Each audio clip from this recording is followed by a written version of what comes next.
तो देखिए यहाँ पर हमने एक क्रिस्टल लिया है जो कि सोडियम क्लोराइड का क्रिस्टल है। आप जानते हैं सोडियम क्लोराइड एक आयनिक ठोस है, तो यहाँ पर जो अवयवी कण होंगे वे धनायन और ऋणायन होंगे। तो यहाँ पे आपको अवयवी कण दिखाई दे रहे हैं, सोडियम आयन और क्लोराइड आयन। यदि अभी आप इस क्रिस्टल को देखें तो इसकी जो अवयवी कण है अर्थात जो आयन है वे सब अपनी निश्चित और नियमित व्यवस्था में है। अर्थात यहाँ पर इस क्रिस्टल में अभी कोई दोष नहीं है, बल्कि अवयवी कण अपनी आदर्श व्यवस्था में है। ठीक है। अब यदि मान लीजिए कि कभी यह क्रिस्टल Sr2 यानी कि स्ट्रोंशियम आयन के संपर्क में आता है, तो आप जानते हैं कि जो स्ट्रोंशियम होता है वो सोडियम से ज्यादा क्रियाशील धातु है। तो ये जो स्ट्रोंशियम आयन है ये सोडियम आयन को यहाँ से विस्थापित कर सकता है। तो होगा यहाँ पर क्या कि सोडियम आयन क्रिस्टल से बाहर जाएगा और इसका स्थान ग्रहण कर लेगा स्ट्रोंशियम आयन यानी कि Sr2+। अब आप देख रहे हैं कि क्रिस्टल की आदर्श व्यवस्था बिगड़ गई है, अर्थात अब इस क्रिस्टल में दोष उत्पन्न हो गया है। इस दोष को हम कहेंगे अशुद्धता दोष, क्योंकि ये आप समझ सकते हैं कि जब NaCl था तो वो शुद्ध पदार्थ था, यहाँ से एक दूसरा कोई बाहरी पदार्थ इस शुद्ध क्रिस्टल में आ गया है, तो अब ये अशुद्ध क्रिस्टल हो गया है। अर्थात इसमें दोष जो है वो किसी बाहरी चीज के आने की वजह से है, बाहरी पदार्थ के आने की वजह से है।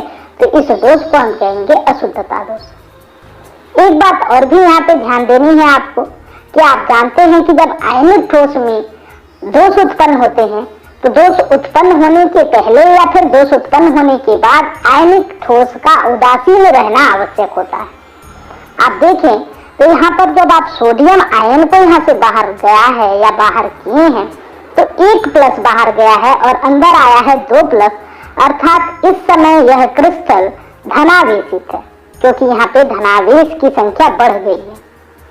इस क्रिस्टल पर धन 1 का आवेश है। तो अभी थोड़ा सा और संतुलित करने की आवश्यकता है और इसके लिए हम एक और Na+ को इस क्रिस्टल से बाहर करेंगे। यानी कि आप ऐसे समझ सकते हैं कि जब स्ट्रोंशियम आयन क्रिस्टल में प्रवेश करेगा तो 2 Na+ बाहर जाएंगे, क्योंकि विद्युत उदासीनता को बनाए रखना आवश्यक है। स्ट्रोंशियम आयन जो है वो किसी एक सोडियम आयन के स्थान को ग्रहण करेगा और जो दूसरा स्थान खाली हो रहा है वो रिक्तिका की तरह दिखाई देगा। अब ये क्रिस्टल में जो दोष उत्पन्न है इसको हम कहेंगे अशुद्धता दोष। तो अब चलिए इसको शब्दों में लिखते हैं, तब और अच्छे से समझ में आएगा।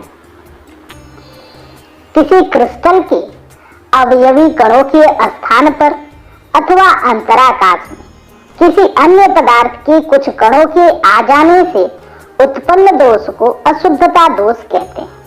तो यहाँ पे आपने देखा एक अन्य पदार्थ क्रिस्टल में प्रवेश किया है, तो इस दोष को हम कहेंगे अशुद्धता दोष।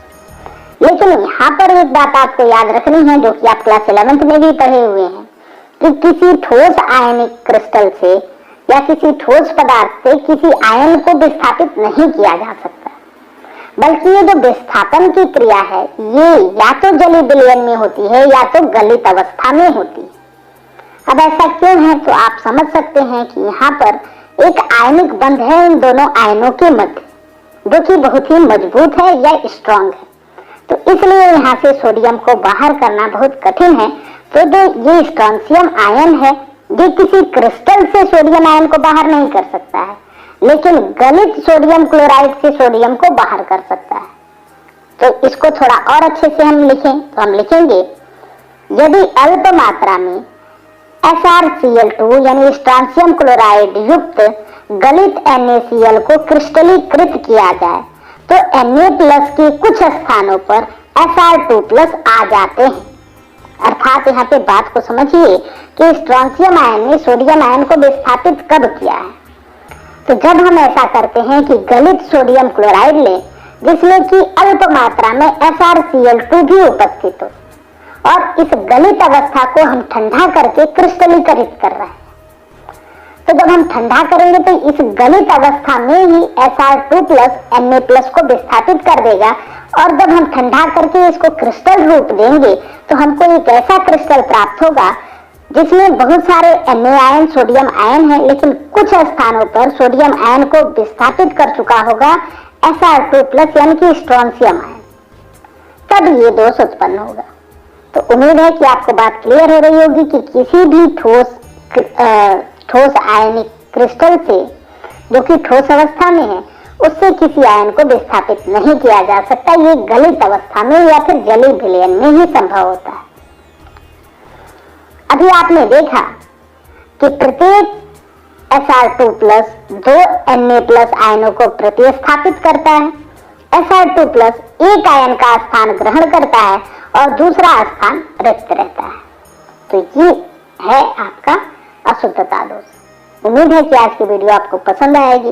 वीडियो यदि पसंद आए तो वीडियो को लाइक जरूर करें, वीडियो को शेयर करें ताकि